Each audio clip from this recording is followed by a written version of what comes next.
नमस्कार।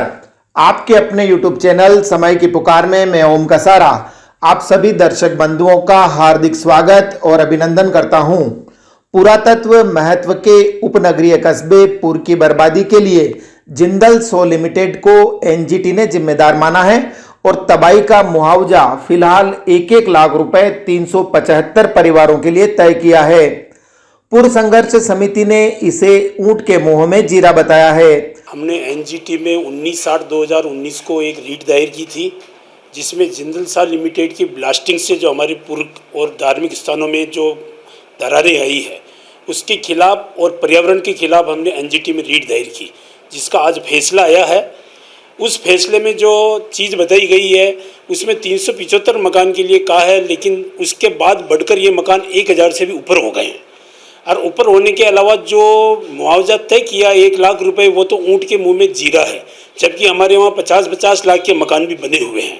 तो हम इसके लिए फिर रीट दायर करेंगे और रीट दायर करके इस जिंदल सा लिमिटेड के खिलाफ जो ये पर्यावरण के खिलाफ जो कार्य कर रहा है और जो इतनी ज़बरदस्त ब्लास्टिंग कर रहा है जिससे दरारें आ रही है, इसके खिलाफ हम कोर्ट में जाएंगे और इस जिंदल सा लिमिटेड को मजबूर होकर पूरी की जनता के सामने, संघर्ष समिति के सामने इसको घुटने टेकने पड़ेंगे। कस्बे के 1100 घरों में जिंदल की अवैध ब्लास्टिंग से आई दरारों और हर पल जान पर मंडराने वाले खतरे के एवज में 25 लाख रुपए के मुआवजे की मांग की है। एनजीटी ने इसके बदले 4 करोड़ रुपए 3 महीने में देने के निर्देश दिए हैं, जो आग में घी का काम कर रहा है। बीते कुछ वर्षों से कस्बे के घरों में आई दरारों के लिए जिंदल सो के धमाकों को जिम्मेदार बताकर संघर्ष कर रही समिति निरंतर इस बात को दोहरा रही थी कि पुर की तबाही के पीछे जिंदल की अवैध ब्लास्टिंग है। इसी मुहिम को लेकर कस्बे वासियों ने पैदल मार्च, धरने से लेकर हर संभव जन आंदोलन चलाया। मुख्यमंत्री गहलोत स्वयं पुर कस्बे की गली गली घूमकर तबाही अपनी आंखों से देख गए। इसके अलावा 2 केंद्रीय टीमों ने भी कस्बे की बर्बादी की रिपोर्ट में ढके छिपे जिंदल सो को जिम्मेदार माना, लेकिन 3 साल बाद भी कस्बे की इस ज्वलंत समस्या का हल न निकल सका।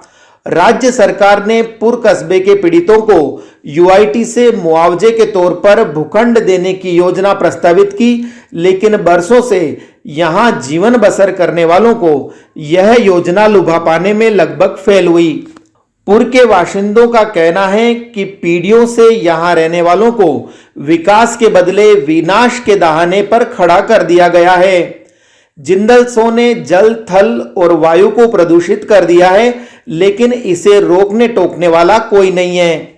जिंदल सा लिमिटेड की ब्लास्टिंग से जो हमारे पुर में दरारें आई थी, उसके संबंध में हमने कलेक्टर साहब के यहाँ धरना प्रदर्शन किया था। उसके अंदर हमारा पूरा गांव करीबन 25,000 पब्लिक वहाँ पर आके धरना प्रदर्शन किया था। तो हमें कलेक्टर साहब ने हमें बुला के वार्तालाप की।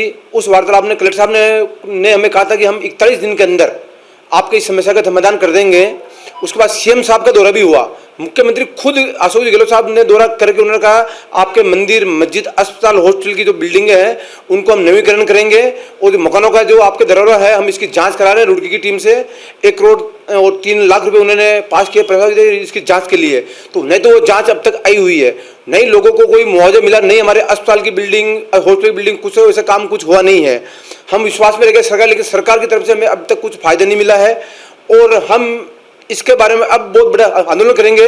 और ये जो जिंदल सा लिमिटेड जो पर्यावरण के मामले में, हमारे तालाब के मामले में केमिकल का पानी छोड़ के इतना खराब कर चुके हैं, जो गायें भी पानी नहीं पी सकती हैं, इसके बारे में भी हम वहाँ बात करेंगे, रखेंगे। और गांव वालों को हम ये विश्वास देते हैं कि आपके माध्यम से, संघर्ष सेवा समिति के माध्यम से हम इस मुद्दे को उठाएंगे और वहाँ पर धरना प्रदर्शन करेंगे। दूसरी ओर एनजीटी के इस फैसले पर जिंदल सो लिमिटेड के लाइजनिंग हेड राजेंद्र गुड़ ने कहा कि एनजीटी के इस आदेश की हमें कोई जानकारी नहीं है। एनजीटी के इस आदेश की हमारे को जानकारी नहीं है, क्योंकि एनजीटी ने शुरू से ही हमारे को इस मामले में पक्षकार नहीं बनाया है। अब इस आदेश के खिलाफ जिंदल सो लिमिटेड अपना पक्ष रखने के लिए रिव्यू पिटीशन एनजीटी में दाखिल करेगी और हमें उम्मीद है कि हमारे को भविष्य में न्याय मिलेगा। तो इस बुलेटिन में आज इतना ही। यदि यह आपको पसंद आया हो तो इसे लाइक व शेयर अवश्य करें और आपके अपने YouTube चैनल समय की पुकार को सब्सक्राइब करना न भूलें। धन्यवाद। जय हिंद, जय भारत।